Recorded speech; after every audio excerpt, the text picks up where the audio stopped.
কিভাবে আমার হাজবেন্ডকে আমি পাবো বলেন? কোথা থেকে আনতে হবে? কিভাবে আমাকে বলেন।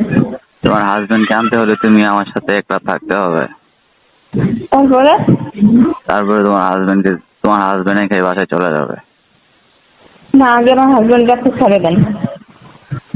আর তোমার হাজবেন্ডকে তো আমি ছেড়েই দেবো। তোমার হাজবেন্ডকে তো আর আগে ধরে আগে রাখবো না। ছেড়ে দেন। আগে ছেড়ে দেন, তারপর আমি আপনার কথা শুনবো। আগে ছেড়ে। আসসালামু আলাইকুম। ওয়ালাইকুম আসসালাম। আপনি কি বিপ্লব স্যার? হ্যাঁ হ্যাঁ হ্যাঁ হ্যাঁ কোথায় হ্যাঁ, আছেন আপনি? আমি তো আছি অফিসে। তা আপনি কি আমার ওই কেসটা কোনো সমাধান করতে পারছেন? আমার স্বামীকে নিয়ে যে আটকায় যাচ্ছেন। ওটা সমাধান হইতে দেরি ওয়েট করতে হবে। কেন ওয়েট করতে হবে? কেন দেখেন তো কতদিন গত হয়ে গেল, আপনি তো অনেক তালবানা করতেছেন, এটা চাচ্ছেন সেটা যাচ্ছেন, এত টাকা লাগবে।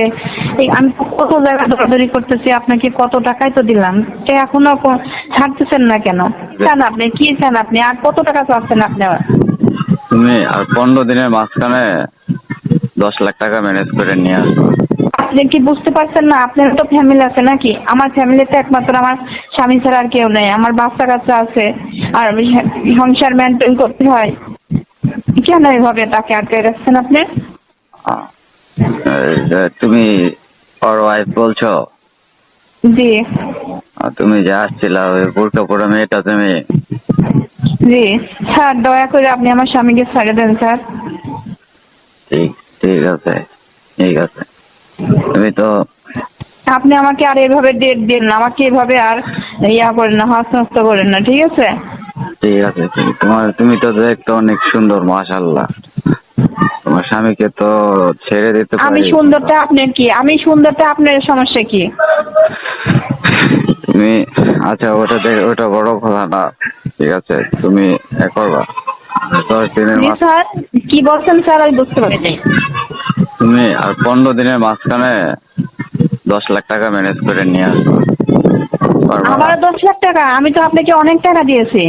এখন এই মুহূর্তে আমি কোথায় টাকা পাবো? আর আমার তো টাকা দেওয়ার মতো কোনো সমর্থন নাই। আমার সব কিছু শেষ হয়ে গেছে।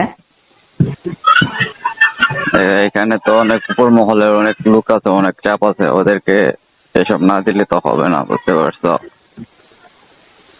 এর আগেও তো আপনি বললেন যে আমার ছাড় দেয়, সেখানে টাকা দিতে হবে। আমি তো আপনাকে অনেক টাকা দিলাম। স্যার দোহাই লাগে, আপনি আমার স্বামীকে ছেড়ে দেন স্যার। আমার ফ্যামিলিতে একমাত্র আমার স্বামী উপার্জনকারী, আর কেউ নেই। আহ, একটু দয়া করেন স্যার। আমি তো তোমার বিষয়টা অনেক দেখতেছি। তোমার দিক থেকে তাকিয়ে আমি বলছি তোমার স্বামীকে ছেড়ে দেওয়ার ব্যবস্থা করবো। তুমি কি আমি যে অ্যামাউন্টটার কথা বলছি এর আগে তুমি ম্যানেজ করতে পারবা?